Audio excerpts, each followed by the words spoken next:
정말 귀한 분 모시고 점심도 못 모셨어요. 급하게 이렇게 오셨는데 다 아시겠지만 그래도 위원장님 소개를 제가 조금 드리고 공식적으로 그리고 말씀을 청해 드려야 될 것 같습니다. 사실은 우리가 지금 지방자치단체 중에서 기초자치단체가 우리 순천시입니다. 그래서 우리 힘으로 이제 이 정원박람회를 이렇게 하고 있는데 뒤에서 지금 이게 균열이 일어나지 않도록 정말로 이 중앙으로 조그만 나라에서 뭘 지역까지 남느냐라고 하는데 지역이 튼튼해져야지만 이 국가 전체적으로 경쟁력이 있다고 뒤에서 버티고 계신 분이 누구시냐 오늘 소개해 드릴 분입니다.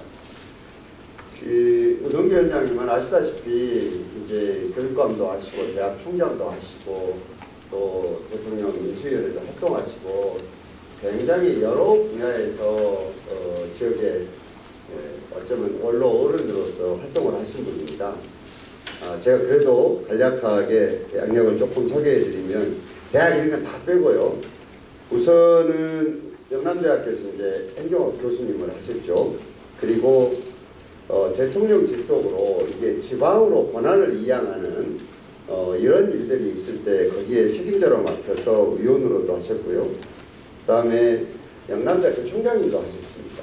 그 후에 우리 중앙인사위원회 인사정책자문회 위원도 하시고 그리고 2번이나 대구광역시 교육감님을 지내셨습니다. 그리고 또 카톨릭대 총장도 하시고 그리고 드디어 이제 우리 대통령 새로 취임하신 대통령 취임위원회 부위원장으로도 활동을 하셨습니다. 지금은 이제 우리가 지방시대위원회로 다 지방에 관련된 기구들이 싹 통합이 되면서 초대 위원장님이십니다. 위원장님이 저는 얼마 전에 새만금 때문에 이 지방에 계속 권한을 주고 이 정부가 해야 되느냐를 많은 사람들이 이견을 제시할 때 순천이 정말 정원박람회를 잘해줘서 내 체면이 섰다고 하신 얘기에 제가 가슴이 참 뭉클했습니다. 왜냐하면은 지역마다 역량의 차이는 있습니다. 그리고 이 지방시대로 가는 건 거스를 수 없는 시대의 소명입니다. 그래서 우리가 지금 더 잘해야 되겠다는 생각을 하고 있었거든요. 우리가 지금 풀어야 될 일이 정원박람회로 끝나는 것이 아니라 여기에 새로운 출발을 우리가 보여야 됩니다. 어떻게? 지금까지 우리가 이렇게 애를 썼지만 지방은 계속 소멸되고 있거든요. 그러면 근본적으로 이걸 멈추면서 새 길을 찾는 것들을 우리가 고민하고 여기에 접목을 시켜야 됩니다. 그래서 오늘 귀한 걸음을 하셨고 우리가 모셔왔기 때문에 우동기 위원장님 모시고 말씀 듣도록 하겠습니다. 감사합니다. 시간 잠시만 부장님과 꽃다발 준다. 그래요?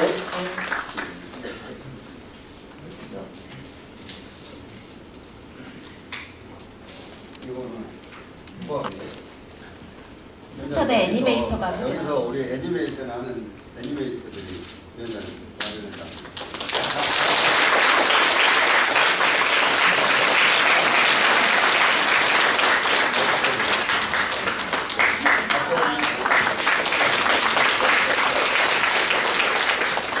네, 그러면 우동기 지방시대 위원장님을 연단으로 모시겠습니다. 여러분 큰 박수 부탁드립니다.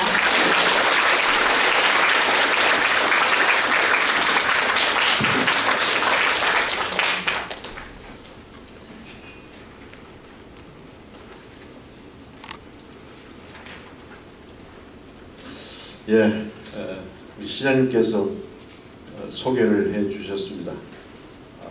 지방시대위원장 우동기입니다.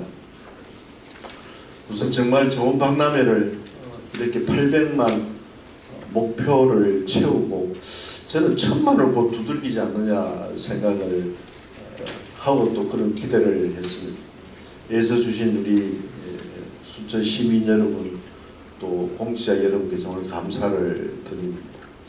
지난 여름 무덥기도 했지만은 이 지방자 달고 있는 사람도 곤욕도 상당히 컸습니다. 물론 여러 가지 양태는 좀 달랐지만은 어려운 일을 우리 새만금에서 겪으면서 중앙 언론들이 특히 조중동이 몽땅 나서서 그 얼마 전에 또 뭐 어느 군에서 거북선을 20억 주고 만들었는데 그거 쓸지도 못하고 뭐 몇백만 원에 처분했다면서 정말 지방의 권한을 주고 지방시대를 해야 될 것이냐 하는 이런 중앙 집권론자들의 논리에 참 힘들었습니다. 했는데 그것을 국면을 전환시켜 준 게 우리 노광규 시장을 비롯한 여러분들이셨습니다. 제가 언론사에서 인터뷰 요청이 오면은 순천을 한번 봐라. 또 국가는 너가 부도도 내지 않느냐. IMF 경제위기가 어디 뭐 지방정부가 부도냈습니까? 중앙정부가 부도냈어요. 또 잘한 것은 왜 그래 눈에 안 보이느냐. 광주에서는 세계 수영 선수권 대회를 물론 특별법도 있었습니다만 광주시 차원에서 조직위원회를 만들어서 성공적으로 치렀습니다. 대구 2011년에 세계 육상 선수권 대회도 조직위원장이 대구시장이 조직위원장이었어요. 그것도 중앙정부에서 추천도 안 해준 대회를 유치를 해서 그런 대회도 치렀습니다. 그러나 역시 진실은 오래 가더라고요. 그 사실은 곧 없어지고 이제 정원박람회가 성공적으로 마무리가 되어서 오늘 제가 사실은 올 때 시장님께 감사표도 하나 드리고 상도 좀 드리려고 했는데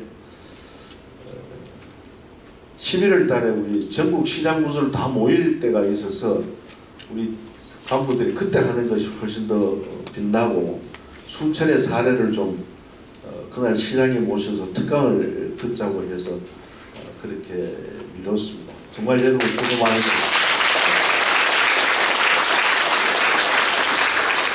저는 2001회 정원박람회 때는 그때는 대구 교육감인데 그때도 제가 여기 다녀갔습니다.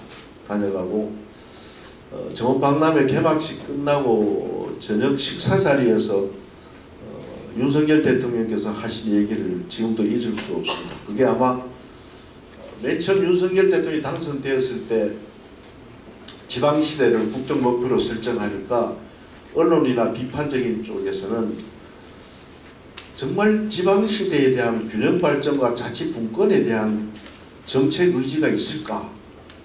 굉장히 회의적인 시각으로 많이 봤습니다. 왜냐하면 그분의 성장 배경이나 또 직업으로 보면은 대부분 중앙 집권적 조직 틀 속에서 자라시고 또 일하시는 분들.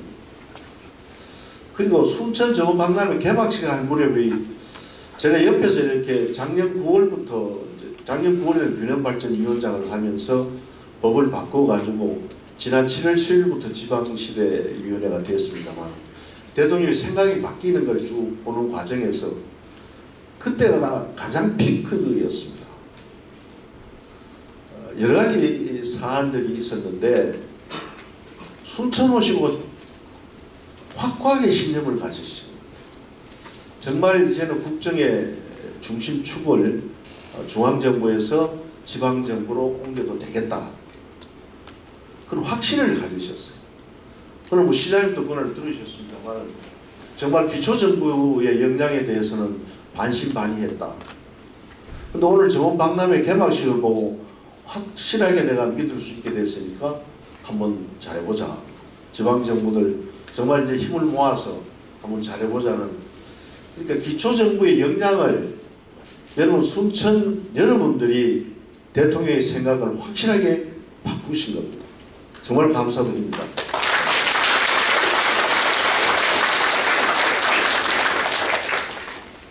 여러 가지 우여곡절이 있었어요.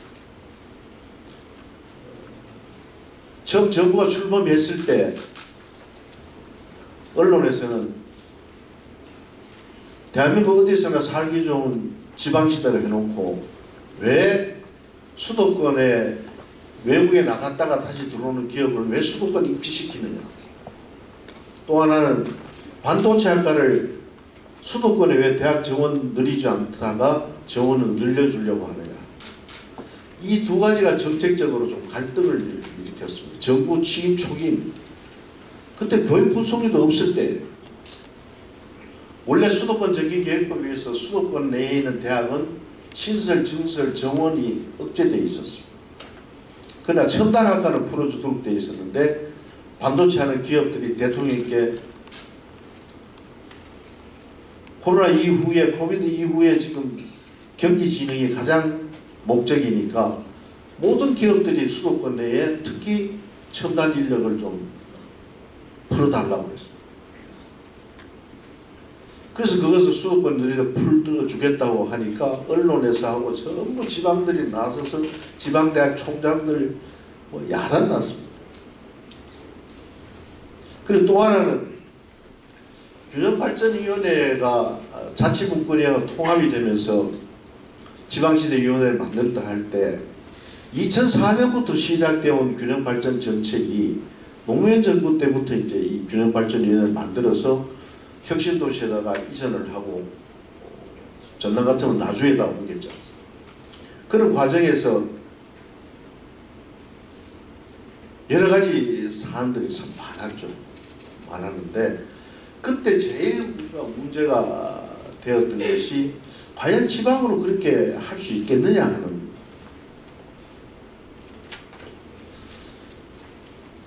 그런 거를 가지고 자치분권위원회와 균형발전위원회 통합이 되는 지방시대위원회는 부서로 만들고 집행인권을 가진 기구로 만들어야지 대통령 자문위원회 가지고 그 기능을 행사할 수 있겠느냐. 또 그렇게 윤석열 대통령이 가지고 있는 지방시대에 대한 국정 철학에 대한 폄하를 하기 시작했습니다. 이것도 뭐 뒷부분에 설명드릴 내용입니다만 말씀을 드리면은 이 균형발전과 자치분권은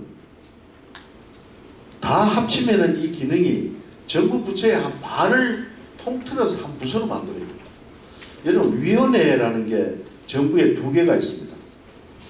커미션이라고 부르는 행정위원회하고 그냥 커미티라고 표현하는 자문위원회 두 개가 있는데 금융위원회, 권익위원회, 개인정보위원회 이런 거는 행정위원회. 그러니까 부처가 아니고 행정위원회인데 이건 합의제 행정기관입니다. 정치적으로 민감한 문제거나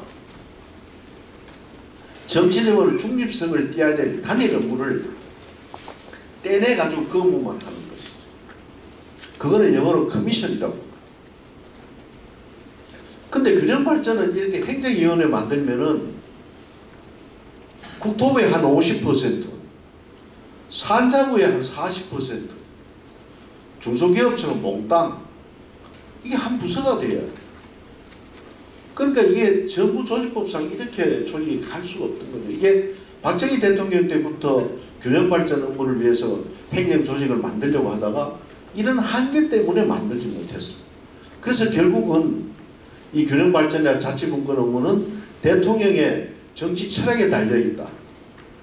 자, 그러면 여러 부처의 분산이 되어 있는데 외교, 국방, 법무도 요즘 노동력에 대한 외국인 근로자에 대한 비자 문제 때문에 이 부분하고 밀접한 연관을 가지고 있습니다.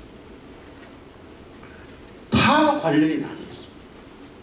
심지어 법제처까지. 그러니까 어쩔 수 없이 우리가 행정위원회를 만들지 못하고 대통령 직속 자문위원회로 두면서 심의 의결권과 일부 사업권까지 다른 부처에다가 예산을 줘서 그걸 우리가 사업을 하고 균형발전 특별회계 약 한 14조 정도를 가지고 이 균형발전과 자치분권에 관한 각 부처에 분산되어 있고 혼재되어 있는 업무를 조정 총괄하는 기구로서 그 기능을 가지게 되어 있죠. 이럴 때 이제 취임 초기에 그런 문제가 있었습니다. 그러다 점점 생각이 바뀌어지시는 게 작년 이무렵입니다. 울산에서 전국체전이 있었는데 전국체전 시작하기 전에 중앙지방협력회의라고 있습니다. 이게 박근혜 대통령 때 법령을 만들었어요. 옛날에는 지방장관회의, 시도지사회의 이렇게 해서 1년에 한 번씩 정도 대통령이 시도지사들과 회의를 하는 그런 이것을 정기적으로 하겠다 해서 중앙지방협력회의라는 법을 만들었는데 그때는 회의를 한 번도 못했습니다. 문재인 정부 들어서서 임기 말에 중앙지방협력회의 운영 규정을 만드는 회의를 마지막 한 번 하시고 퇴임하셨습니다. 작년 10월에 말에 이제 그 전국 체전 때 그 회의를 하는데 회의가 오고 깜짝 놀랐어요. 대통령 참석하는 회의 중에 시나리오 없는 회의가 그 회의가 유일합니다. 어떤 발언을 사전에 발언 요지 제출도 안 하고 그 자리에서 얘기를 하게 되는데 요즘 시도지사들의 좀 중요함도 좀 높아졌잖아요. 야, 이거 연방제 회의하는 그런 느낌을 받았습니다. 야, 이 회의 없어지겠구나. 어느 대통령이 저런 소리까지 시도지사에 들어가면서 심지어 대통령 권한에 대한 전면적 도전도 있고 저걸 할 수 있겠나. 실제로 그 회의 끝나고 용산에 있는 참모들이 대통령에게 이 회의 뭐 할 필요 있겠습니다 했다가 대통령이 혼이 났습니다. 근데 그 얘기를 다 받아들이죠. 그리고 두 번째 전주에서 있을 회의 때는 그 회의에는 대통령, 총리, 행안부 장관, 저 법제처장, 국무조정실장 이렇게 참석을 하는데 국토부, 산자부, 교육부, 문화부 다 참석해라. 그래서 그 당시에 어느 시장께서, 광역시장께서 자치조직구가 자치인사권을 달라. 그래서 더 혁명적인 생각을 내가 가지고 있다. 지방자치에 대해서. 그러면서 다음 회의부터는 이게 시간이 한정이 돼서 시도지사들 이렇게 10분씩밖에 못 들어가는데 오후 2시쯤 해서 저녁 시간까지 회의 끝나는 시간 정하지 말고 무제한으로 회의하자. 그리고 전 부처 장관들이 다 배석을 해라. 그래서 세 번째 부산에 할 때는 전 장관들이 다 배석을 했습니다. 그래서 점점 이제 넘어갈 때 그 무렵에 순천 정원 박람회에 여러분들이 개막식을 가지고 대통령 마음을 확실하게 바꾼 겁니다. 특히 대통령 중심제에서 또 여러분 이 지방 분권만 주장하는 참모들이나 학자들만 있는 것이 아니고 경제학을 한 중앙 집권론자들의 논리도 만만치가 않습니다. 이 적은 나라에 무슨 분권이냐. 또 시군에 지방자치되고 난 다음에 부패하기도 하고 권력을 견제하지도 못하고 여러 또 비판받을 일도 많죠. 그러나 그 생각을 결정적으로 바꾼 게 그런 계기였고요. 또 한 번은 작년 연말인데 대통령께 그 시도지사 협의회 간부들, 임원들, 시도지사님들하고 연말에 막년에 겸해서 식사 자리가 있어서 우리 법적으로는 지방자치단체잖아요. 지방자치법. 헌법에도 지방자치단체. 대통령의 그 지방 분권에 대한 의지를 상징적으로 좀 표현하기 위해서 지방정부라고 부르면 어떻겠습니까? 저는 대답을 안 하실 줄 알았는데 그러자고 이제 앞으로 지방정부라고 부르자. 이제 중앙정부, 지방정부라고 부르자. 법적으로는 지방자치단체지만은 사법체계가 안 갖춰져 있지만은 우리가 상징적으로 정책 의지를 나타내는 측면에서 지방정부라고 부르죠. 여러분 그래서 지금은 대통령 메시지 연설문에 지방정부라고 표현합니다. 어떨 때 시도지사들께서 지방자치단체 그러면 왜 자꾸 자치단체라고 그러느냐. 헌법에 내놓은 재산관리와 주민의 복리를 위해서 지방자치제를 한다고 되어 있습니다. 그러니까 정부의 기능이 주어지지 않고 있는 거예요. 그래서 그날 또 뭐 논의가 되니까 연방제에 준하는 지방자치제를 하겠다. 그래서 지난 2월 4일 날이었는데 대통령이 찾아서 갔더니만은 작년 9월부터 시작해서 총리가 주관이 돼서 중앙 권한을 지방에 이양해주는 업무를 발굴했는데 64개밖에 발굴을 못했습니다. 6개월간. 이래가지고 언제 하겠느냐. 그러니까 현행 법령과 헌법체계 속에서 필요하면 헌법 개정하는 전제를 두고라도 정부 틀을 한번 바꿔봐라.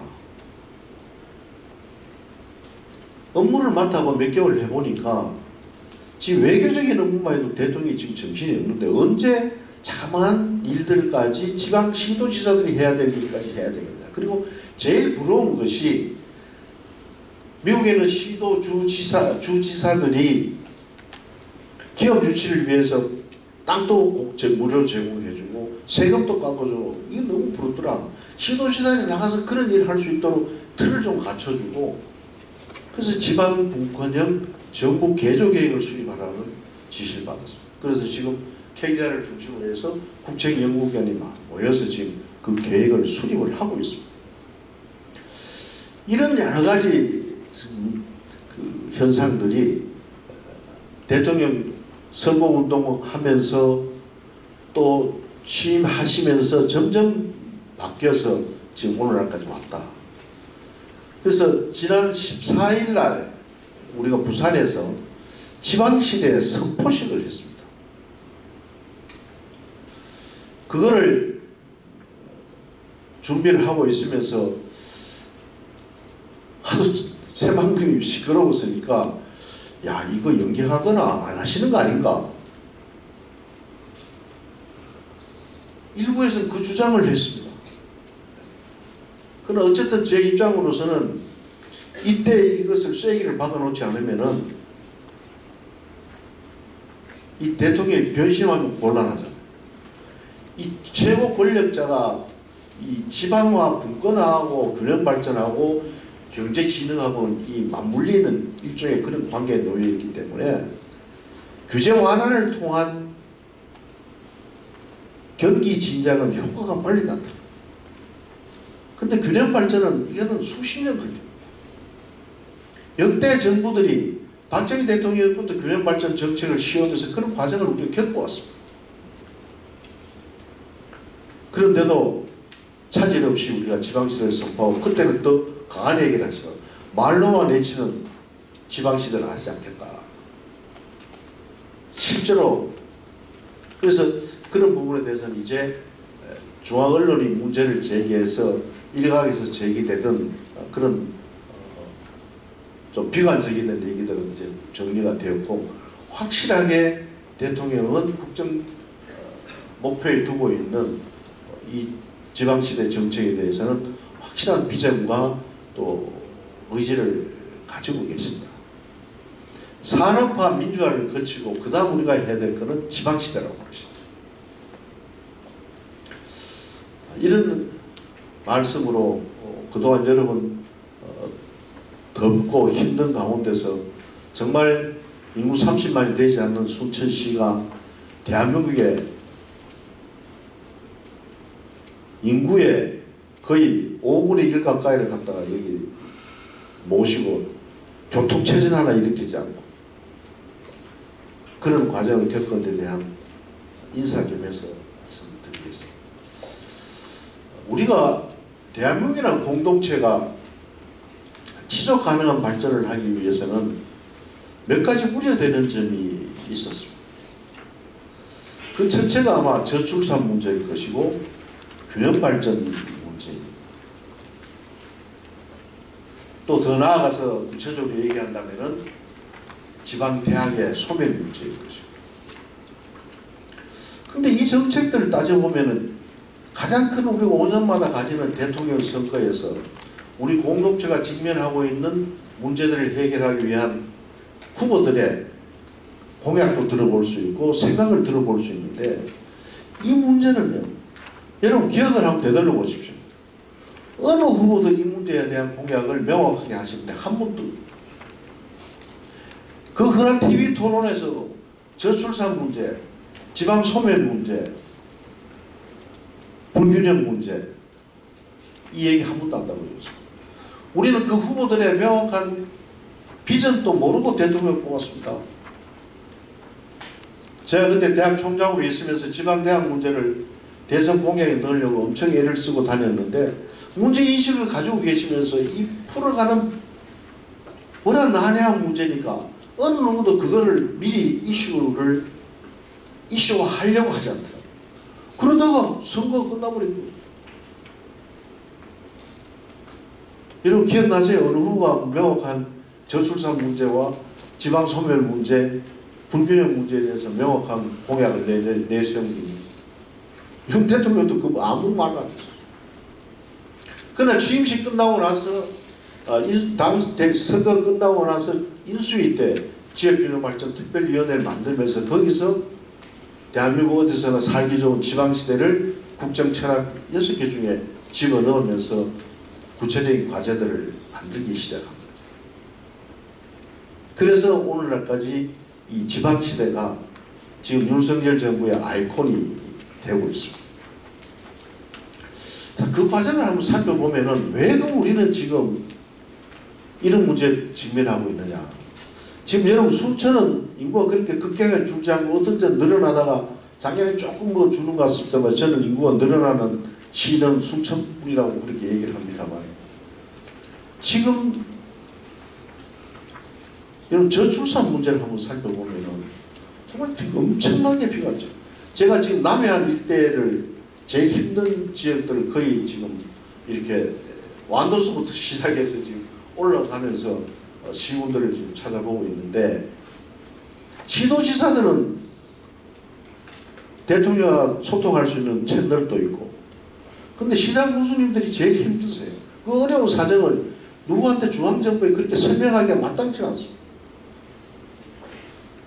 그래서 저도 이 좋은 박람회 끝나기 전에 와서 인사도 좀 전하고 우리 노무현 시장님 좀 뵈야 되겠다 싶어서 제가 오늘 자청해서 지금 내려온 겁니다. 그래서 이런 과정 어떻게 땅이 국토 면적의 11.8%밖에 되진 않는데 인구의 50%를 넘어섰고 일자리도 50%를 넘어섰고 청년들은 과거 5년 사이에 2배나 더 몰려가 버려요. 카드 매출액의 74%를 수도권에서 쓰고 이렇게 기울어진 운동장은 정말 이게 우리 공동체가 지속가능하게 발전할 수 있을까? 여러분 관광객들이 뭐 많이 몰려온다고 하지만 일본 관광객은 한국에 찾아볼 수 없습니다. 물가가 이렇게 비싼데 제가 일본 유학을 85년부터 90년까지 했습니다. 지금 대졸 초임이 일본이 얼마나 떨어졌나 하면 91년대 대졸 초임으로 떨어졌어요. 근데 대학 3학년 애들이 취업이 다 됩니다. 근데 일본만 하더라도 인구가 지금 학교 출산율 1.34 우리 0.78에 되면 거의 뭐 2배 가까이 됩니다만 외국인 근로자들이 일본에 일하던 근로자들이 지금 한국으로 들어오고 있어요. 일본 사람들이 그런데 한국 가서 일하러 가자. 지금 물가가 2배입니다. 이런 구조가 결국은 수도권 중심의 승자 독식 구조의 지역 경제 구조 때문에 빚어진 일이 아니냐.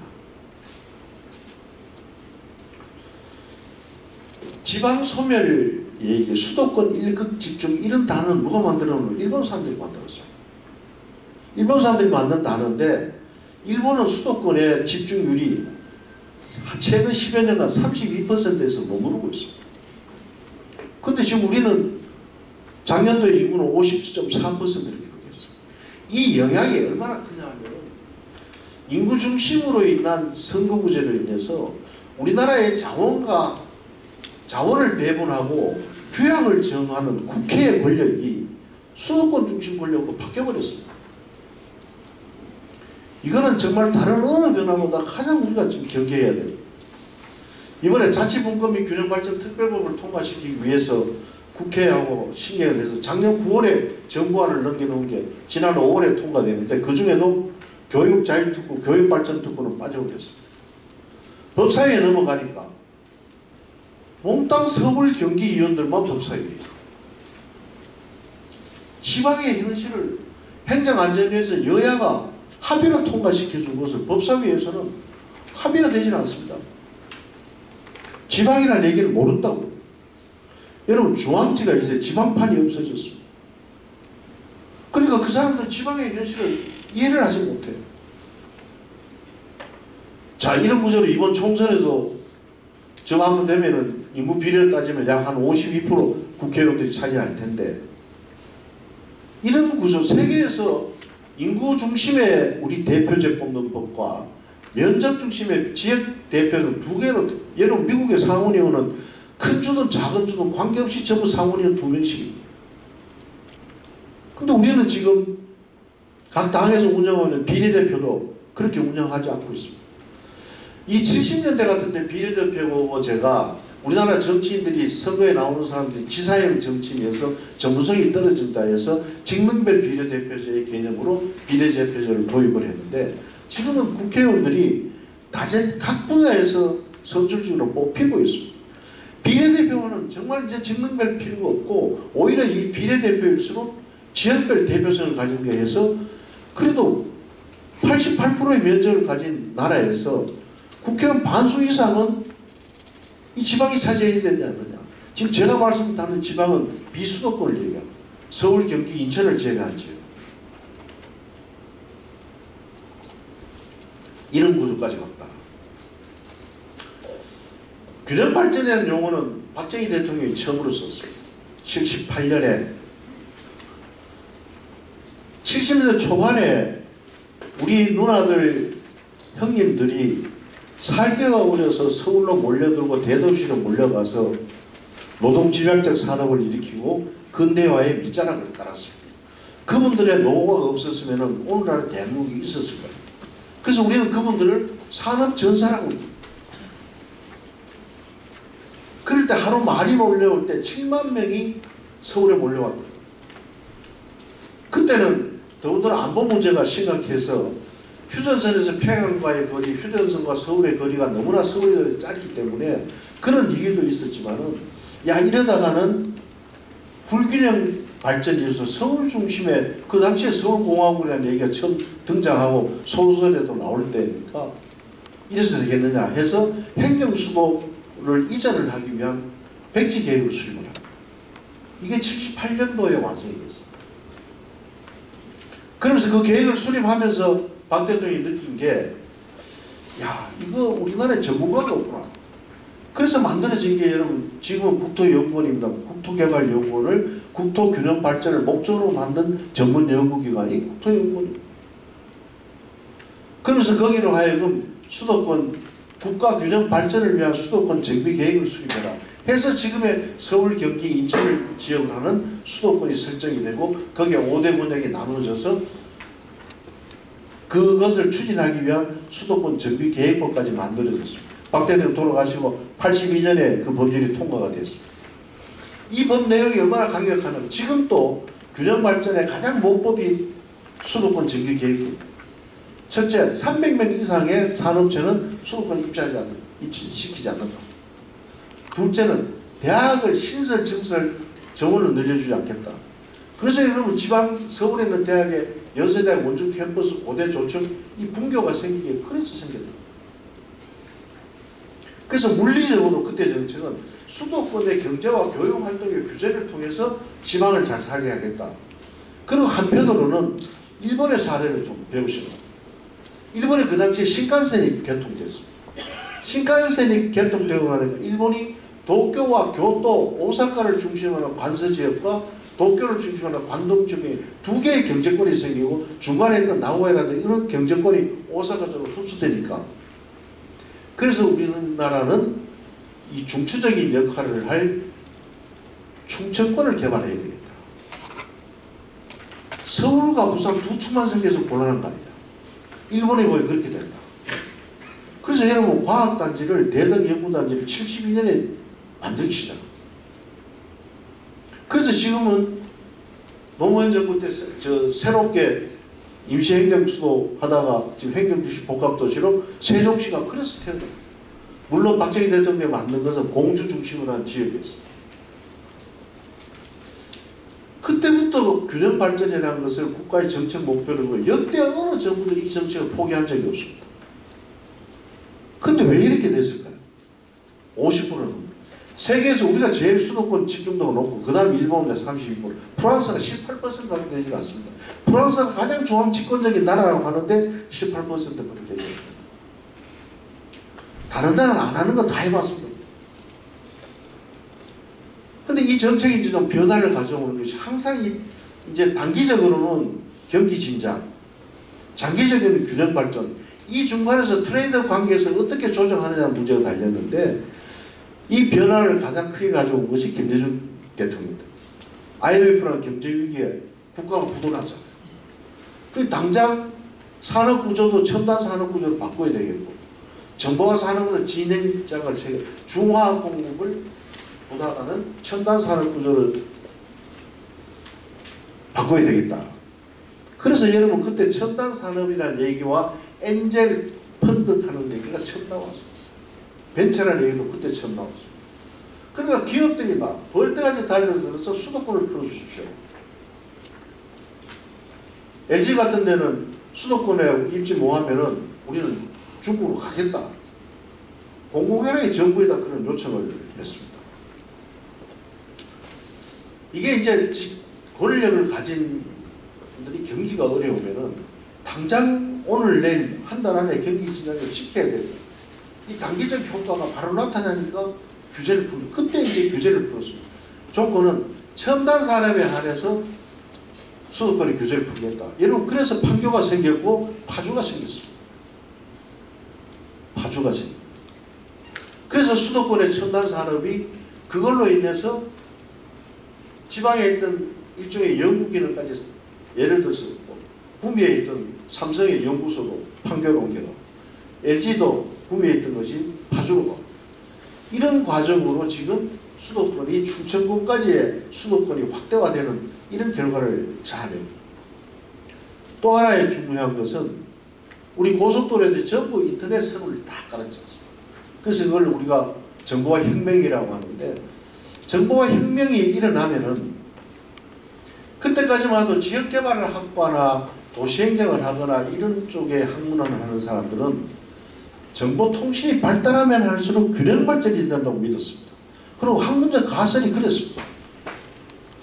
이게 유럽이 그랬고 미국이 그랬고 국가도 그래 믿었습니다. KTX가 되고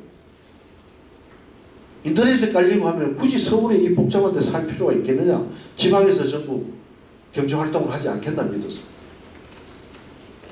저는 대구 출신인데 대구에 그때 신문들을 한번 뒤져보니까 이렇게 써놨다. KTX 개통될 무렵 아침밥 해먹고 서울 가서 강남에서 머리하고 친구들 만나서 점심 먹고 영화 보고 다시 돌아와서 애 밥 해줘도 되겠다. 이게 신문 기사였습니다. 근데 왜 그걸 KTX 개통되고 나니까 대기업 본사의 지사들이 다 서로 다 가버리고 우리는 그때 정보화 혁명이 이 업종 간의 교류를 통해서 새로운 정보적 가치를 창출한다는 생각을 못했고 승자 독식 구조로 간다는 것을 우리 정부는 학계는 다 놓쳐버렸습니다. 이제는 학계의 가설이 정보화는 집적 이익을 가져온다. 이미 세계 이름도 바뀌었습니다.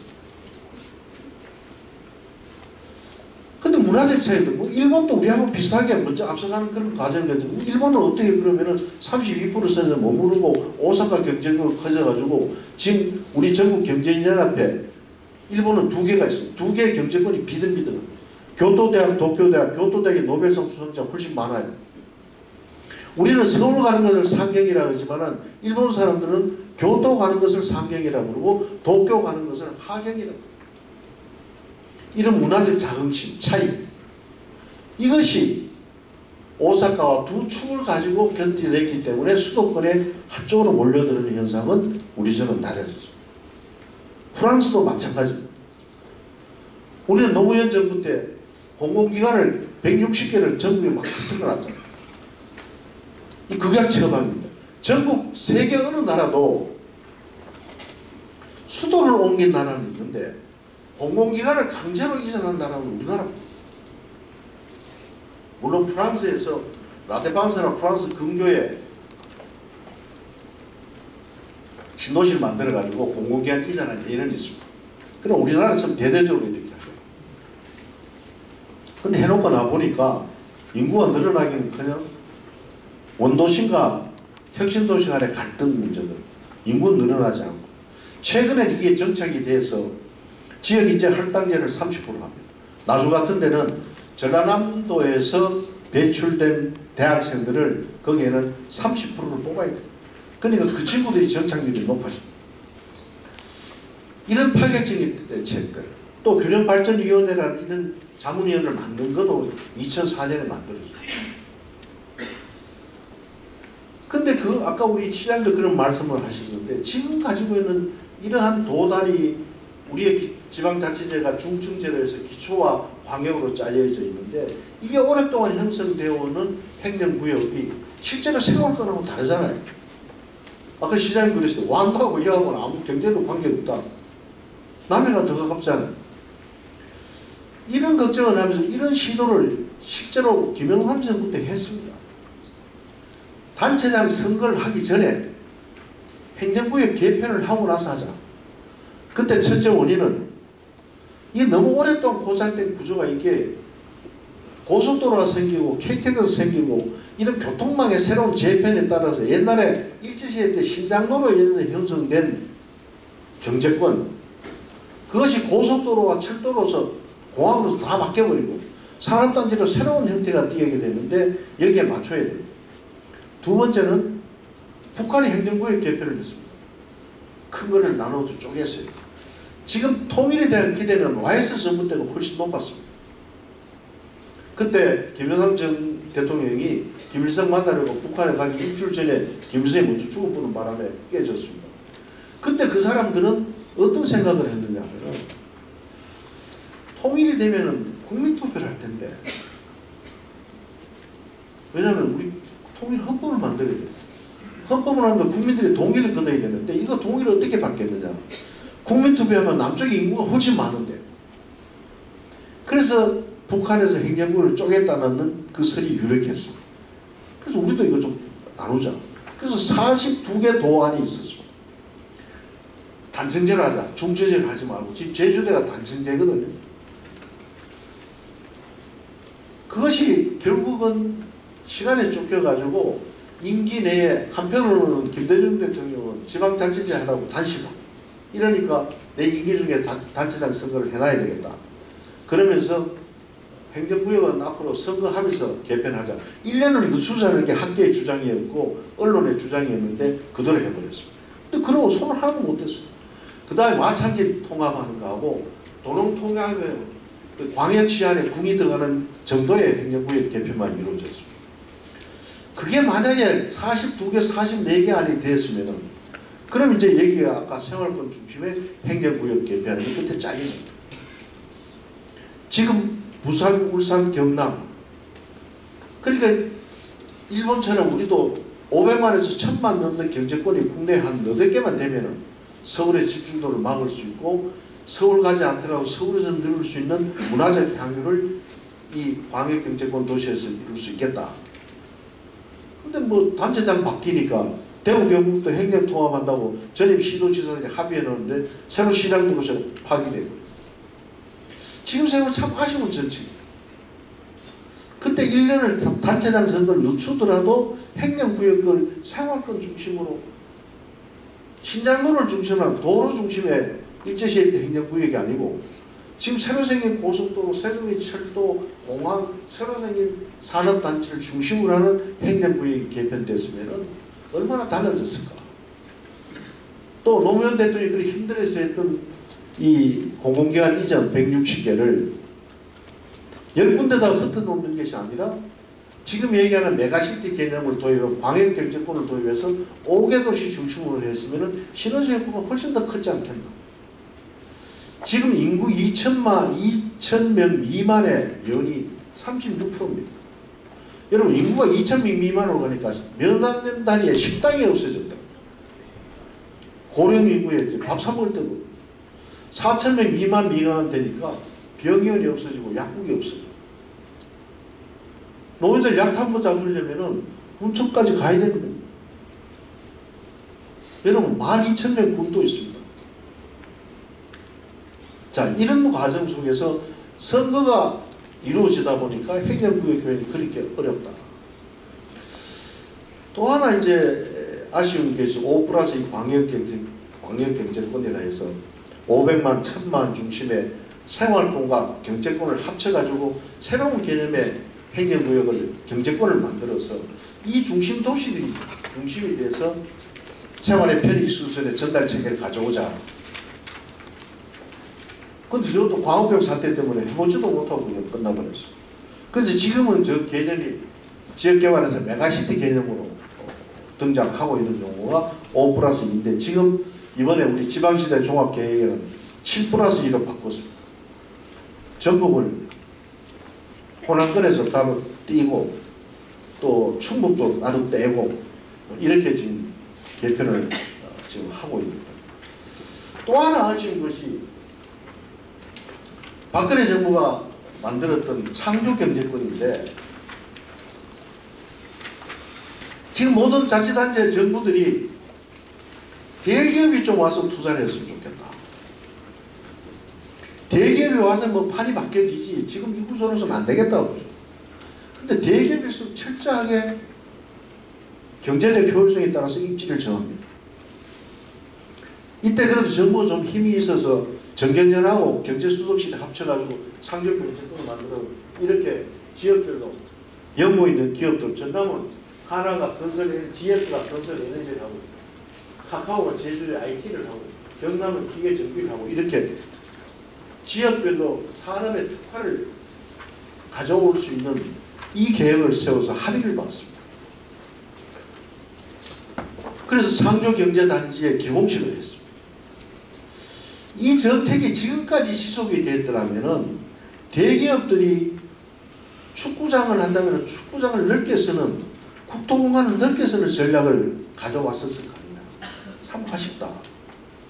근데 다행스럽게 이번에 삼성에서 뭐를 발표했냐면은 판교 중심으로 해서 반도체 부지를 넓히면서 앞으로는 국가균형 발전 차원에서 삼성을 투자를 하겠노라고 선언을 했습니다. 대기업들이 이런 선언을 스스로 하는 얘기 처음이에요. 그래서 우리 지방시대위원회하고 지금 정경련하고 일정한 대화를 해서 어떻게든지 좀 하려고 하는데 정경련은 권력 유착 이 문제를 벗어나려고 굉장히 조심을 하고 있다. 그래서 어떻게든지 대기업이 다시 지역별 좀 특화되는 산업정책을 가져갔으면 좋겠다. 여러분 순천은 옆에 있는 광양이나 여수와 다르게 정원이라는 물건을 들고 나왔으니까 지금 이러는 거예요. 야 똑같이 광양처럼 뭐 제철을 하겠다 뭐 하겠다 했으면 인구 늘어나겠습니까? 여러분 심지어요 반도체는 시스템 반도체를 제하고 일반 반도체는 바닷가에서 되지는 않습니다. 근데 제주도 반도체 하겠다. 어디 반도체 한다면 다 반도체 하겠다. 2차전지 한다면 다 2차전지. 이 국토가 이렇게 돼버려요. 그러니까 시도별로 특화 산업이 없어요. 제가 한 가지 사례를 들겠습니다. 우리 세종 옆에 있는 오송인데 오송이 일찍부터 KT에서 연결 거기 유치를 하면서 첨단 생명과학단지, 의료과학단지를 하겠다고 해서 전북, 충북이 애를 굉장히 썼습니다. 근데 MB정부가 출연하면서 그걸 지원을 해주려고 자치대가 하도 시끄러우니까 전부 중앙정부가 공모제라는 방법을 들고 나온 거예요. 공모제를 들고 나니까 시도에다가 유치 신청서를 받았네요. 대구가 섬유도시 뭐 이렇게 하고 있다가 갑자기 또 이거 하겠다고 달려들었어요. 그 MB정부 출연하는데 대구가 기여를 했잖아요. 그 시장에 가서 아 우리가 기여를 해서 이 정부원이 출범했는데 우리 그 의료복합단지 이걸 해주라. 그러니까 MB가 그럼 너 이거 해주면 먹고 사고 다른 요구를 안 한다. 이것만 하나 해줘. 우리 절대 다른 거 요구하지 않겠습니다. 오송이 해야 될 일을 그래 덤벼드니까 정부가 원주도 해주고 오송도 해주고 대구도 해줬어. 그 결과 지금 대구는 어떻게 되냐면 혁신도시 안에 22개의 의료관계 연구소가 들었다 먹태하고 다 도망가고 한 개도 없는다. 이런 공모과제 중앙정부 주도적 정책들이 이런 한계를 자아냈어요. 이렇게 이제 지금 그때로서 최선을 다했고 그때 처해진 경제적 여건에 따라서 정부가 정책을 결정을 했지만은 정말 장기적인 비전을 가지지 못했고 균형 발전 문제는 부처 중심으로 산업부 국토부가 고민을 했습니다.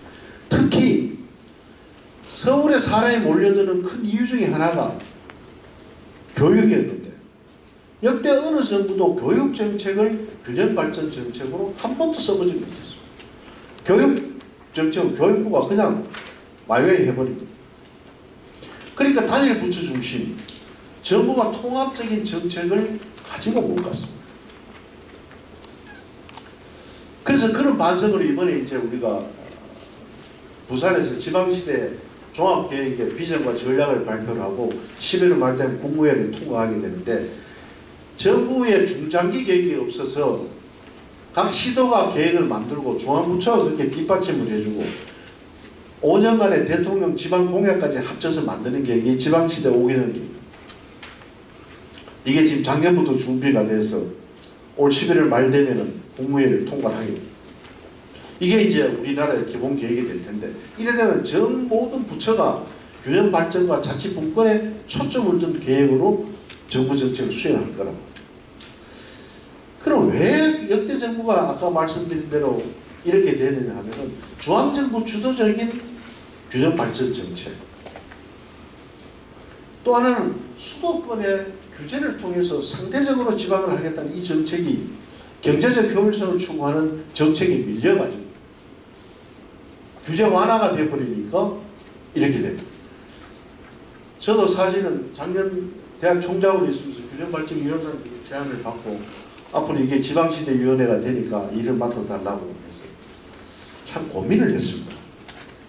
왜냐하면은 제가 79년에 대학을 졸업하고 첫 직장이 국토개발연구원입니다. 그래서 처음 했던 일이 뭐냐면은 국가균형 발전을 위한 수도권 정비계획에 참여했고 수도권 정비계획법 초안을 제가 만들었습니다. 그 우리나라 이 균형발전 정책의 흐름을 아는데 50년 이상의 몰려 쌓여있는 적폐인데, 이게 누가 혼자, 여러분 제 앞에도 노무현 정부 때 균형발전위원회 계속 있었습니다. 이 조직이. 근데 점점 더 악화가 되잖아요. 그 제 아는 사람들이 이러더라고요. 야, 그거 가서 막차 타러 그거 왜 들어가냐. 이 상황에 가서 뭘 할 수 있겠느냐. 그래서 원래 이걸 겸직하라고 그래서 뭐 일주일에 가서 회의만 하면 된다고 생각해서 가봤는데 엄청나게 상황이 변화했고 1980년에 비해서 엄청나게 달라졌어요. 야, 이 지방대학 하나 살리겠다는 거는 국가의 지금 경영판을 바꾸지 않고는 불가능한 일인데, 남호대학 가서 뺏어와서 우리 대학 정원 채우는 게 이게 총장이 할 일이 아니지 싶어서 제가 한 달 해보고 대학 총장직 사표를 던지고 지금 비상근이지만 지금 상근처럼 이러고 있어요. 이런 과정을 겪었어요. 그래서 그 이유를 따져보면은 이 지방정부 주도의 균형발전 정책이었으면 지금 정부의 규제 속에서도 순천시 살려고 활로를 찾았잖아요. 옆에 신안도 신안 나름으로 다른 시군보다 더 나은 그런 구조로 가고 있다. 어려울 때일수록 각자 도생해야 된다. 중앙정부가 전부 끌어안고 될 일이 아니잖아요. 이런 이유가 역대 정부들이 다 애를 썼지만 오늘날 국토공간 구조를 가져왔다. 그럼 윤석열 정부는 어떻게 하겠다고 그 국정 목표로까지 설정했느냐. 저도 사실은 대통령이 균형 발전에 대한 의지가 강하실까, 국권에 대한 의지가 강할까. 이러고 검찰은 우리 시장님도 잘 아시는 상명하복의 중앙집권체제잖아요. 근데 권한을 내려준다? 왜냐하면 이 위원장은 대통령 이쪽 관심 안 가지고 눈길 안 주면 이거 아무 힘 없는 겁니다. 이거. 내 앞에 있던 위원장은요, 4년 동안 대통령 얼굴 한 번도 못 보고 제대했어. 회의도 한 번 안 했대. 참, 저도 참 망설였습니다. 그러나 어떻게 또한 개인적으로 보니까 대학 졸업하고 첫 직장에서 했던 일을, 저도 공직이 마지막인데 이 일이 어떻게 내게 일이 주어지는가. 저는 일종의 소명 같은 걸 느꼈어요.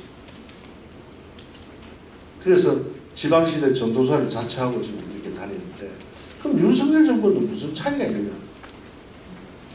제가 보니 크게 두 가지가 전 정부하고 접근 방법이 다른 겁니다. 하나는 경제적 효율성이고 이 문제가 아니라 지방정부 주도의 균형발전 정책을 쓰겠다. 그리고 국정의 중심축을 중앙정부에서 지방정부로 넘기겠다. 수도권의 규제만 통해가지고 수도권을 안 되게 해서 지방정부로 한다는 이건 한계가 있다. 그럼 지방정부 주도의 정책을 하면 첫째는 지방정부에 많은 권한을 줘야 되고 재정을 넘겨줘야 돼. 그러다 보면 망하는 데도 있을 거고 흥하는 데도 있을 거고. 여러분 일본이 기초자치단체가 지방정부가 3,700개인데 지금 1,700개로 줄었습니다. 3,700개가 1,700개로. 소멸단위를 거치면서 부도도 나고 합병되고 이렇게 해서 지금 1,700개가 됐습니다. 저는 이런 주장입니다. 극단적으로. 이제는 지방정부도 부도 나도록 가야 된다. 그래야 이게 무슨 게임이 끝이 날 수가 있다. 12,000명 군이 한 3, 4년 지나면 시뮬레이션 해보니까 10,000명 밑으로 떨어지더라고요. 그 비용 어떻게 부담? 일본이 왜 부도나느냐면은 일본도 농촌 인구를 지방에 좀 늘리려고 갖가지 애를 썼습니다. 수영장도 짓고 복지시설과 생활시설들은 도시 못지않게 다 갖춰놨는데 결국은 오지 않으니까 이 시설 유지관리비가 없어서 부도나는 겁니다. 우리는 지방제 지금 승인권을 해양부가 아직도 가지고 있지만 일본 그거 없습니다. 그러니까 부도날 수밖에 없어요. 유지관리 하려니까 세금 늘려야 되잖아요. 안 그래도 인구 없는 세금 늘리는데 누가 그게 올려요? 두 번째는 이번에 윤석열 정부는 이거를 어떤 접근을 하냐면 차별 금지와 기본권을 가지고 접근을 하더라고요. 기회가 균등하지 못한 국토는 이거는 차별이라고. 그래서 중앙정부에 몰려있던 권력에 지방 분권을 통해서 권력의 공정성을 확보를 하고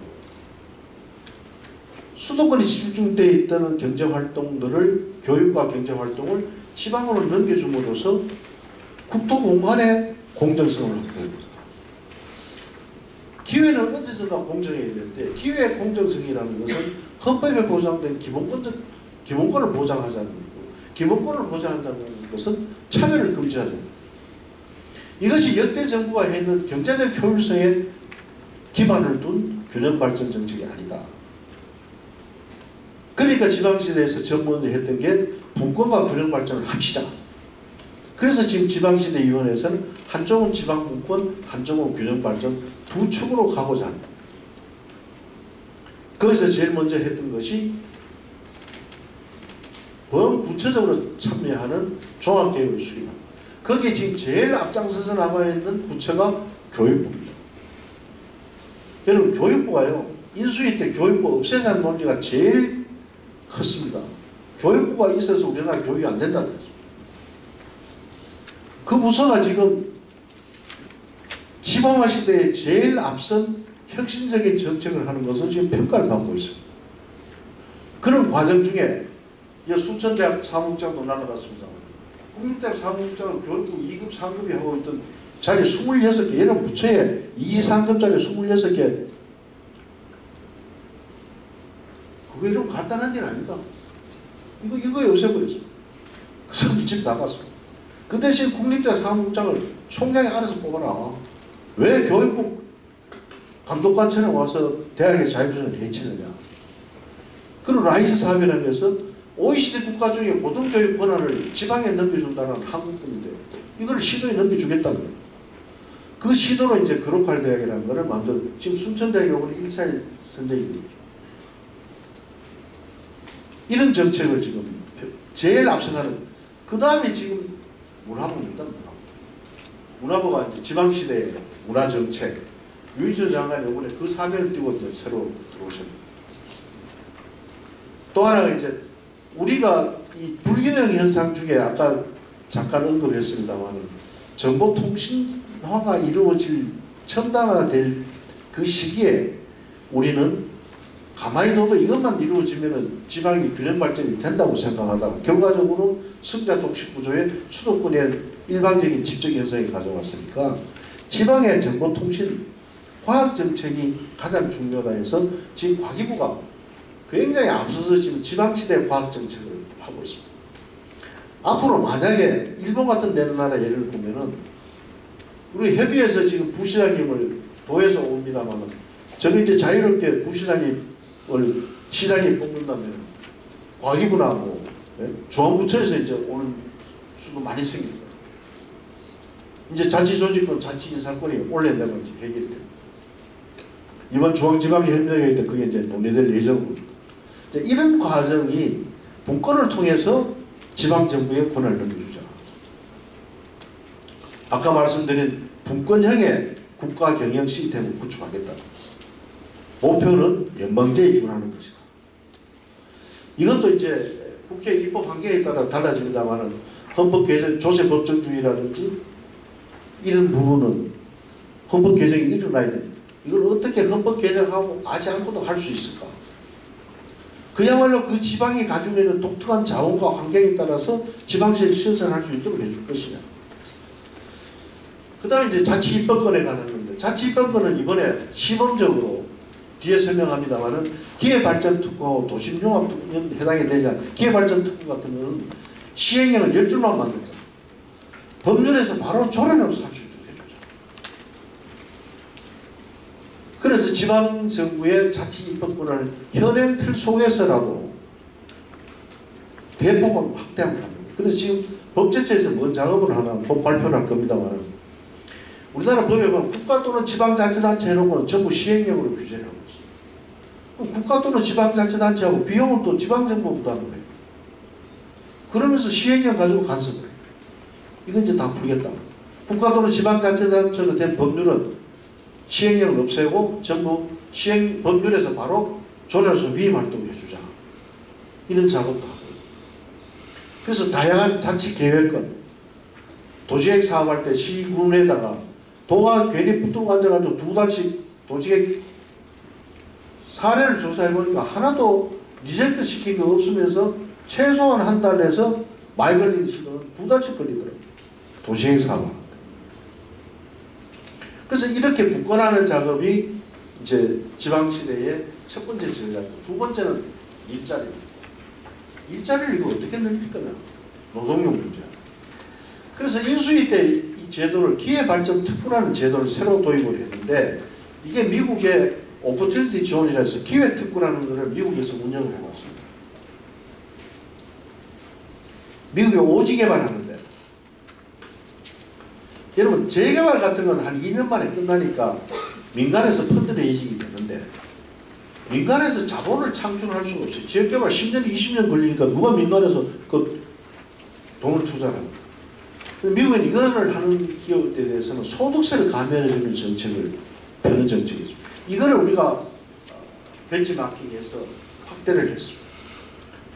지금까지 산업단지나 산업이 이전해오거나 창업을 하게 되면은 지방세하고 주로 법인세 일부 감면으로 했는데, 이번에는 소득세 중심으로 한번 해보자. 국세 중심의 세제개혁. 아마 이 정책은 지금 법안이 국회 가서 올 연말 국회 통과가 될 텐데, 이 제도는 정부로서 내려놓을 수 있는 마지막 카드가 아니다. 심지어 가업 승계 상속 제도로 해서 수도권에서 기회발전특구를 이전하는 기업에 대해서는 지금 가업 승계 상속이 매출액 5천억인데 매출액을 1조에서 1조 5천억 늘리려고 합니다.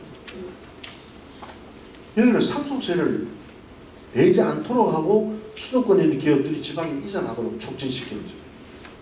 그리고 근로소득세. 지금 농촌에 인력 확보하기 어렵다. 젊은이들 전부 수도권으로 가는데 세금이라도 적게 내게 하면은 실질적인 소득이 올라가지 않느냐.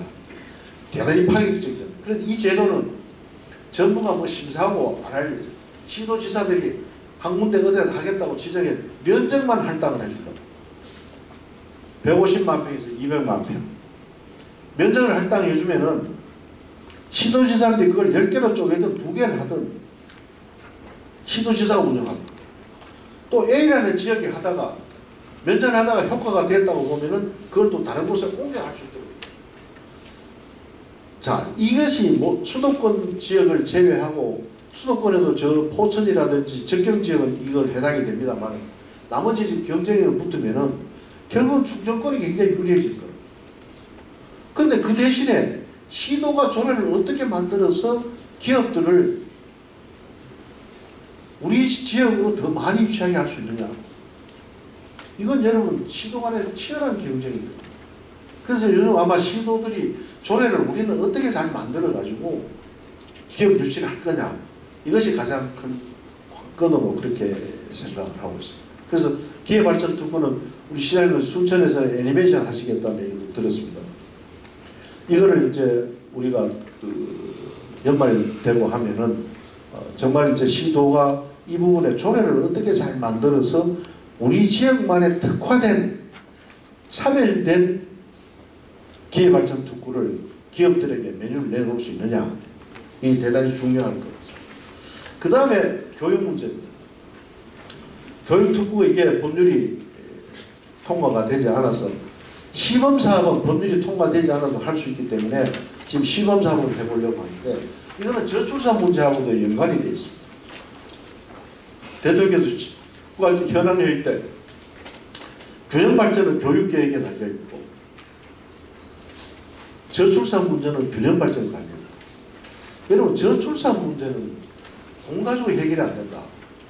지금 아랍에미레이트가 출산율이 굉장히 떨어지고 아랍에미레이트 가상정권 이란은 학계 출산율이 뭐 7.2명인가 6. 몇 명인가 그러더라고요. 그리고 아랍에미레이트 그 왕이 이러더래요. 거기는 교육비가 전부 무료고 집도 주고 하는 나라인데 애 하나 놓으면 3억을 줬대요. 3억을 줘도 애를 안 놓더라. 참 이런 거하고 비교를 해보면 일본은 어떤 정책을 썼냐면 2차 대전 이후에 한 번도 산하제한 정책을 하지 않았습니다. 계속 출산 장려 정책을 했습니다. 제가 85년에 유학을 가서 86년에 첫째는 데려오고 둘째가 뱃속에 있었는데 임신 판정 받으니까 그다음부터 모든 게 무료더라고요. 저는 세금도 내지 않은 유학생인데 그리고 육아수당을 주는데 첫째에 육아수당 받고 둘째에 받으니까요. 유학생 4인 가족 생활비에 반이 애들 육아수당에서 채웠어요. 그래서 둘째가 태어났는데 저하고 같이 일본어 공부 가르쳐줬던 선생님이 축하한다 그래서 그 선생님이 애 몇이냐니까 5이라고 내하고 나이 동갑인데 그래서 제가 대뜸 나오는 말이 선생님 야만인이래 그랬어요. 여러분 그때 한국에 애 둘 놓으면 야만인이라고 그럴 때입니다. 85년 6년 때. 근데 우리나라는 왜 줄기차게 일본은 2차 대전 후에 한 번도 가족계획을 안 했고 우리는 1968년에 가족계획 협회가 생겨서 그때는 못 먹고 사니까 애 적게 했다고 했는데 이거를 학교 출산율이 1.0 떨어질 무렵에 96년에 가족계획 협회가 없어졌습니다. 우리 지도자는 왜 이랬을까? 일본은 가만히 놔둬도 학교 출산율이 2.3 그래서 그 사람이 하더라고. 내가 야만이라도 좋은데 너 나라가 먼저 없어지나 우리가 없어지나 안 보자하더라고. 그러면서 프랑스 얘기를 해줬어요. 저는 지역개발 도시경영 도시행정 공부를 하면서 인구에 대한 큰 관심이 없었습니다. 인구는 항상 있는 줄 알았어요. 프랑스 월드컵 대표팀을 한번 보라 그러더라고요. 정말 보니까 이게 유럽 사람이 아니고 강한 사람도 있고 막 이렇더라고요. 선수도 있고. 프랑스가 인구가 모자라니까 아프리카에서 이민을 받았잖아요. 그래서 지금 프랑스가 사회 통합이 안 되고 제일 불안한 나라가 되고 홍콩을 얘기해요. 여성들의 사회 진출이 높아지면 높아질수록 가족계획 안 해도 애 안 놓는데 한국도 왜 그러냐. 근데 우리는 줄기차게 그렇게 했죠. 애 하나이고 둘째가 쌍둥이 나면 둘 중에 한 놈은 우리 몸 혜택도 못 받았잖아. 이런 정책을 우리가 90년대까지 했어요. 그래서 이런 부분에 대해서는 세계적인 현상이지만은 지금 중국도 인도보다 인구가 줄어드는 게 이게 하나 놓은 게 정책 때문입니다. 그래서 이런 부분에 대해서는 정말 그런 게 대단히 중요합니다. 그래서 교육 문제를 균형 발전이 안 되면 출산 정책에 이게 가장 효과적인 정책이라고 그러는데 애를 놓으면은 보육과 돌봄 학교 다닐 때 엄마들이 일하고 나오면은 애를 서울의 대도시 중심에는 학원을 5군데 보내지 않으면은 엄마 퇴근 시간하고 애 돌아오는 시간 맞출 수가 없습니다. 그럼 학교 수업 끝나고 학원을 5군데 빽빽 돌리는 거예요. 그것도 어느 학원 마치고 나서 10분 시간 동안 같은 학원에 매어놓으면 애 장난치고 논다고 다른 학원에 가게 합니다. 이 보육과 돌봄을 정부가 다 책임집니다. 교육청은 사교육이 들지 않는 교육, 공교육 중심으로 지방대학은 공교육에서 받은 애들을 대입 특례제도를 도입을 해서 그 지방 아이들을 우선적으로 뽑도록 하자. 특히 의학계열, 이대, 치대, 약대, 한의대. 이건 대한민국 엄마들이 다 목숨 내는 학과들이잖아요. 그래서 올해부터 지난 지금 입시 거의 끝나갑니다. 본고사만 남았는데 40% 이상을 지방의대는 지방고등학생들을 뽑아야 돼요.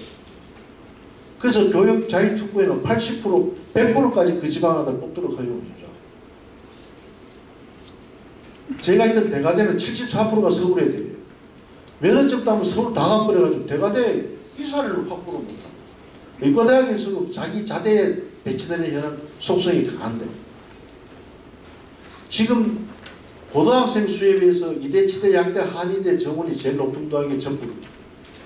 그러니까 수도권 엄마들이 지금 전주로 입사해요. 지금 올해 중3부터는 중학교부터 고등학교를 다 졸업을 하지 않으면 그 특례에 해당이 되지 않습니다. 그래서 첨단 학과라든지 이런 거를 지역대학하고 교육감, 시도지사, 대학 총장들이 협약을 맺어가지고 우리나라 전체에 이런 정책을 도입하려니까 이해관계가 하도 갈려서 진보교육, 보수교육 이걸 시도하고만 한번 해봐라. 모든 규제를 하지 않겠다. 그래서 이 정책이 성공을 하면 이것을 전국적으로 확산을 시킵니다. 이 정책이 성공하면 아이 키우는 부분, 교육비 부분에 대해서는 숨통이 터질 것으로 생각합니다. 이 부분에 굉장히 지금 관심을 많이 가지고 계시는데 이것도 기초 단위로 하느냐 방역 단위로 하느냐는 시도지사에게 맡기겠다. 그래서 올해 중으로 아마 안이 나오면은 내년에 한두 군데를 정해가지고 한번 교육 자율특구 사업을 시행을 해보겠다. 이 세 가지가 실제적으로 가장 지역 경제나 지방 정부의 활력을 위해서 가장 영향을 크게 미치는 정책입니다. 기회발전 특구하고 분권화 작업하고 교육 자율특구입니다. 그래서 또 문화가 이 부분이 또 뒷받침이 돼야 될 것입니다. 그래서 여기 뒤따라서는 해외 근로자들에 대한 노동력 확보, 아마 시군에서도 해야 될 일이 이런 산업정책을 했을 때 거기에 노동력을 어떻게 확보하고 기술자를 어떻게 확보하겠느냐는 문제. 또 교육 자율특구에는 지금 기초 단위로 가면은 교육감은 선거를 하지만은 지역반 교육장은 선거를 하지 않습니다. 근데 시장 교수님들이 교육장하고 협조가 잘 되는 지역도 있고 협조가 안 돼서 학교에 협력을 못 받아서 애로사항이 되게 많다. 그래서 교육 자율특구에는 교육장을 공모를 한다든지 시장 교수하고 이 협력이 될 수 있는 제도적 보장을 하게 합니다. 그래서 그 시도에서는 시장 구조와 교육장이 똘똘 뭉쳐서 그 지역의 교육 문제를 해결해보는 그런 모델이 교육 자율특구라는 말씀을 드리겠습니다. 이것으로 제가 그 윤석열 정부의 중요한 지방시대 전략에 대한 말씀을 마치고 여러분 혹시 궁금하신 사항이 있으시면 제가 성실히 답변 드리도록 하겠습니다.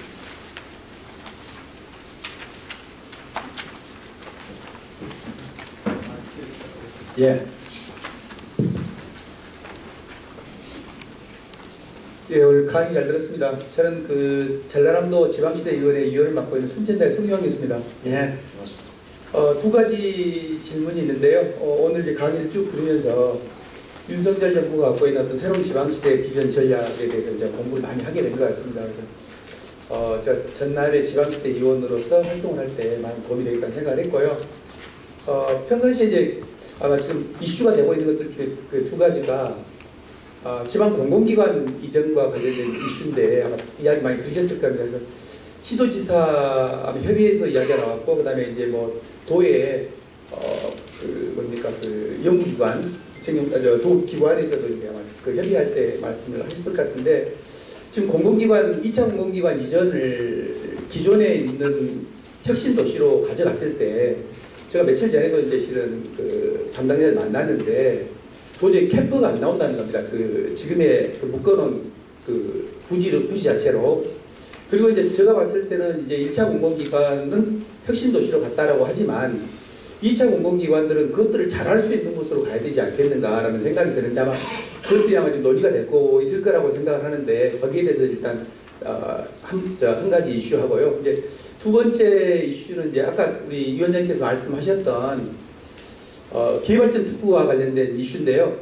저도 이제 그 윤 대통령이 오셨을 때 그 만찬 자리도 참여를 했었습니다. 했었는데 그때 제가 똑같이 우리 위원장님과 똑같은 말씀을 드렸는데 지방이 이렇게 잘할 수가 있냐. 예. 순천이 지금까지 지켜왔던 생태, 문화라고 하는 이슈에 대해서는 정말로 지금까지 했던 중앙보다도 잘하고 있고 중앙의 권한들을 전부 다 지방에 이야기해도 정말 좋을 것 같다는 말씀을 하셨는데 순천은 그동안 남들이 하지 않았던 것들을 해왔고 그동안 그 누구보다도 잘해왔고 또 그것이 결국 전 기회발전 특구에 있어서도 다른 시군의 지자체에 있어서 표준이 될 거라고 저는 확신을 합니다. 그래서 혹시라도 이제 기회발전 특구가 지금 여러 가지 이슈들이 있기 때문에 그 민감한 사안들이 있기 때문에 정말 잘할 수 있는 곳에서 그 기회발전 특구가 성공적으로 진행되기 위해서 잘하는 곳을 표준으로 저는 삼아야 된다고 생각을 합니다. 그래서 혹시 기회가 된다라고 한다면 위원장님께서 꼭 한번 챙겨주셨으면 좋겠다라는 말씀을 드립니다. 예, 그 기회발전 특구는 저 순천이 애니메이션 하시겠다는 얘기 듣고 야 대부분 뭐 공장 가져오려고 그러는데 뭐 제가 가장 특이한 얘기를 들었습니다. 그리고 아까 말씀드린 대로 이거는 전남도에다가 다 넘길 얘기죠. 제가 보니까 면적이 우리가 주는 게 면적이기 때문에 아마 애니메이션은 큰 면적을 차지하지 않으니까 전남지사님도 순천 뭐 애니메이션 몇천 백 개 주는 거 큰 문제가 되지 않을 것 같다는 생각을 하고요. 그 공공기관 이전은 현행 법에 혁신도시 입찰으로 되어 있습니다. 근데 전남은 아주하고 몇 군데는 부지가 다 나갔어요. 근데 절대 제가 부지를 확대하지 않겠다. 부지를 더 늘리지는 않는다. 그러면은 제3의 장소가 갈 수 있습니다. 그래서 그런 거를 뭐 폐교를 활용한다든지 해서 원도심을 활용하겠다 하는 그런 정책이고요. 그러다 보니까 이게 이제 원래 연말부터 시작이 될 예정이었는데 워낙 정치적으로 이게 민감해서 첫째는 지난번 그 2004년대 이 문제가 나왔을 때는 서로 시도 간에 어느 기업 가져갈까 하는 문제인데 지금은 도 내부에서 싸웁니다. 도 내부에서. 혁신도시와 비혁신도시가. 근데 지금 한 반이 혁신도시 부지가 남아있어요. 그래서 법률로 혁신도시에 입지되기 때문에 그 부지를 활용 안 할 수가 없어요. 근데 다른 시장 군수님들도 동의를 하지 않습니다. 그거 줘도 안 되는데 왜 또 주려고 그러냐. 그래서 국회의원들이 또 모여가지고 혁신도시 아닌 곳에 배치하자는 법안을 내놓고 또 혁신도시 뭐 시장 군수님 손만 묶어놓은 거 아니잖아. 또 이분들 모여가지고 10사람뿐이 지금 뭐 국회가 뭐 야당 이래서 도저히 이거 솔직히 말해서 이거 선거 전에 이거 하다는 이거 합리적인 결정 못하겠다. 그래서 전남은 나주가 또 악 찼습니다. 나주가 가장 성공적인 케이스가 전남하고 광주가 그때 혁신도시를 시도별로 하나씩 할 수 있도록 돼 있었는데 권장을 광역시하고 대구하고 경북 이런 데는 하나 하자. 광주, 전남 하나 하자. 그러면 특혜를 주겠다 해서 희망하는 걸 좀. 근데 한전을 가져갔습니다. 다른 데 통합된 데가 아무도 없어요. 그러니까 한전이 이게 유발 요구가 제일 컸습니다. 거기 창업된 기업이, 전기 관련 기업이 478개더라고요. 그러니까 부지가 다 찬 거죠. 근데 또 하나는 이런 것도 좀 생각을 해야 됩니다. 공공기관이 지금 특히 연구원 같은 데는 사람을 확보를 못합니다. 우리 이제 일반 지방에서 저도 뭐 지방이지만 흔히하는 생각이 군인들하고 공무원들, 공공기관 직원은 전국 어디라도 뿌려놓으면 거기서 살아야 되는 거 아니냐 생각하는. 그 사람도 자녀교육이 있어야 되고 그 사람도 삶이 있어야 됩니다. 근데 우리 생각할 때 아무데나 오라면 와가 사는 거지 뭐 월급 받는 국가에서 세금 가지고 월급 받는 사람들 무슨 소리냐 하지만은 그 사람들도 애환들이 있는 것이다. 그러면은 왔는 공공기관의 임직원들이 그 지역에 동화되고 살 수 있도록 그 지역 사회가 그냥 이사 들어온 사람보다 몇 배의 노력이 필요합니다. 그래서 이런 부분을 함께 좀 걱정을 해주시면 좋겠다. 그래서 노무현 정부 때 10개를 할 것이 아니라 지금 우리가 평가를 해보면 광역시 중심으로 5대 경제권 중심으로 했으면은 훨씬 국가적으로 승수 효과가 크지 않겠나. 제가 지금 세종에 살고 있거든요. 광화문 정읍천사에 우리 사무실 있다가 지방시대를 하면서 서울에 있어도 되겠나 해서 사무실 이전을 하고 제 사는 집도 지금 세종으로 옮겼는데 그 안에서 사는 데는 전혀 불편함이 없습니다. 일주일에 제가 2번 이틀 내지 많을 때는 3번을 서울로 오고. 근데 직원들은 뭐 거기 있으니까 저것도 끼리끼리 저녁에 놀고 뭐 이런 거 하지만 전체적으로는 아까 말씀드린 대로 경제에 직접 이익하는 것도 대단히 큰 부분도 있습니다. 그래서 이런 것들이 우리가 균형 발전과 국가의 지속적인 성장도 함께 좀 고민해야 되는 부분입니다. 지금 멀리 떨어져 있는 곳의 연구기관들은 연구원을 70%밖에 지금 충원을 못하고 있습니다. 그리고 이제 공공기관에 지방인재 할당제를 30% 하다 보니까 특정 공공기관에 특정 대학 출신이 지금 거의 90%를 돌파해버렸어요. 쉽게 말해서 한전에는 전남대학 전기과, 이 전남대학 전기과 서울대보다 낫습니다. 요새. 대구 가스공사 같은데 경대 졸업생이 98%. 이것도 조직으로서는 건강하지 못하잖아요. 그래서 이 30%를 어떻게 할 거냐. 그래서 10% 정도 더 늘려가지고 20%는 그 지역, 20%는 비수도권 전역에서 모집하는 제도를 해볼까. 또 하나는 우리 지방 아이들이 서울 가서 공부하고 지방에 내려오고 살고 싶은데 왜 얘들은 취업을 못느냐? 왜 얘들은 취업을 못느냐? 얘들은 안 되거든요. 서울에서 대학 졸업하면. 이 부분도 또한 논란거리로 또 등장하고 있다. 그래서 여러 가지 그렇게 단순한 문제만은 아니라는 그런 말씀을 드리겠습니다. 예.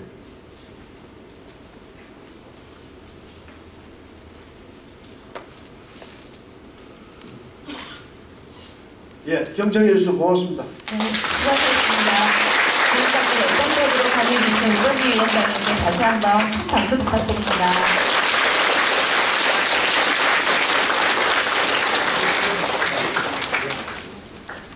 마지막으로 기념 촬영을 하겠습니다.